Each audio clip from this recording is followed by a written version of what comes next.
Point I'd like to make about Newt Gingrich is that everybody's writing, including our friend John Meacham in Time magazine, that he's Nixonian and he hates the press. Opposite is the case. He loves the press. He loves the press. Here's what we're buzzing about at NewsBeast. Newt Gingrich on the rise in Florida with nearly a 10-point lead after a decisive win in South Carolina. The Republican establishment is scared out of their minds. As well they should be. But the rest of us, we're kind of enjoying the spectacle. But first, Lloyd Grove, Rebecca, Cheats, what you got? Well, it turns out the entire leadership of BlackBerry has been fired.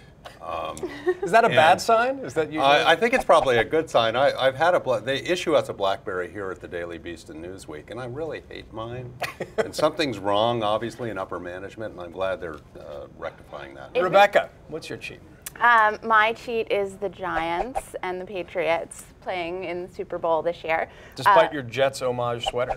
This is not a Jets homage sweater. Thank you very much. I am a diehard Giants fan, and the Giants won last night in overtime against the San Francisco 49ers. The New Jersey Giants. Fantastic. I know Chris Christie You arguing. and Chris Christie Yes. on Twitter. The Patriots, of course, defeated the Ravens, and now we're going to have a repeat of the 2008 Super Bowl. I'm going to stick with football.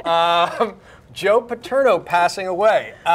This is a tragedy in the original, sense. Here you've got a guy, the most successful, college football coach ever. This is a tragic end to a great career, and it is also a reminder of how much our physical illnesses, the psychological burden of what you go through can transfer him, and he just went like that. Yeah, I mean, he did have pretty advanced lung cancer as the story was breaking, but it is just such a sad, ignominious end to, as you said, a lot misreported initially. A lot of the tributes sort of sweep under the rug what happened at the end, and I think his reputation will probably survive. Yeah, in obituary, there's an extra responsibility to look at a man's life or a woman's life in whole, and none of us should be defined by our worst moment, and I think that should apply here. Bud Bissinger's piece doing very well on the Beast today, arguing, I think, somewhat of that point.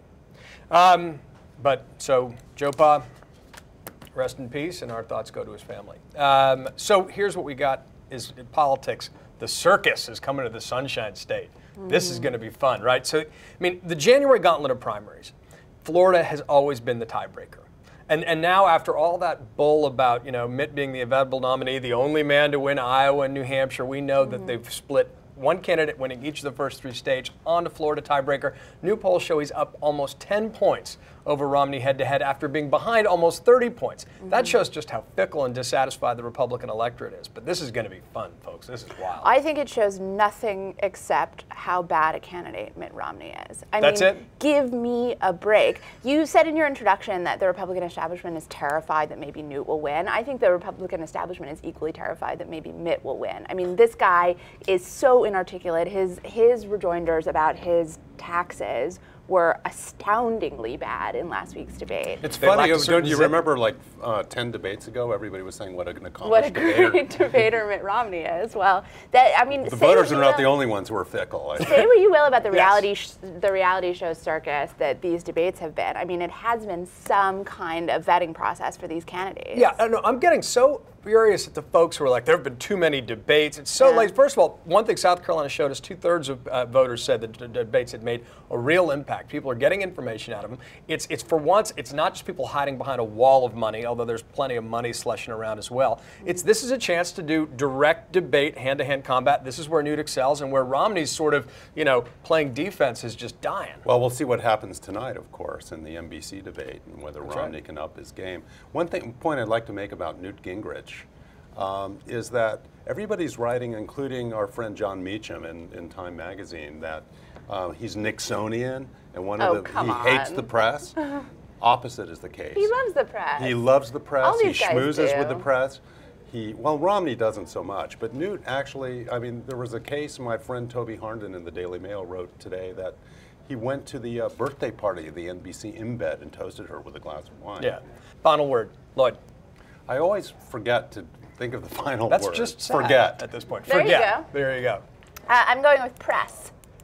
Okay. Like the media and also like a full court press. Oh, the double. Basketball I like that. metaphor. I like that. I'm going to go Newt Mentum, because if not now, Newt when? Mentum. That's all for us here at NewsBeast. We'll see you tomorrow. That was fun. Newt Mentum.